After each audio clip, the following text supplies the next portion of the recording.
আসসালামু আলাইকুম প্রিয় দর্শক, এটা হচ্ছে আমাদের নোয়াখালী। এখানে একটা দিঘি আছে, পাঁচপাড়া দিঘিতে বেড় দিছে। এই দিঘিটা পানি আসতেছে মাছ ধরার জন্য, এরপর আবার নতুন করে মাছ পালাবে। তো সেই জন্য আমরা গেলাম ওইখানে বেড় দেওয়ার কারণে। যাওয়ার পরে দেখলাম একটা বেড় উঠেছে, এখানে অনেকগুলো মাছ, অনেকেই অনেক কথা বলতেছে। এই মাছগুলো এখন বিক্রি করবে।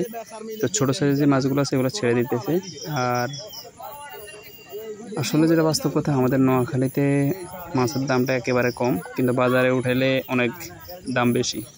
বাজারে উঠাইলে যেমন কাল্লারা মাছের কেজি কিনতে গেলেও আপনার 350 থেকে 400 টাকা লাগে।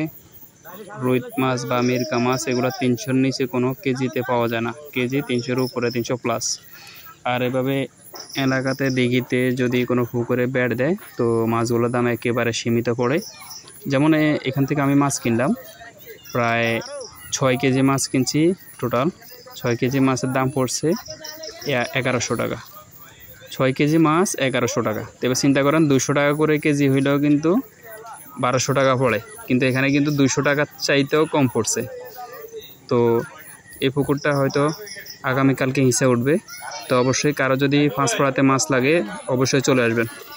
এটা হচ্ছে পাঁচপাড়া প্রাইমারি স্কুলের যে দিঘিটা, ওই দিঘি।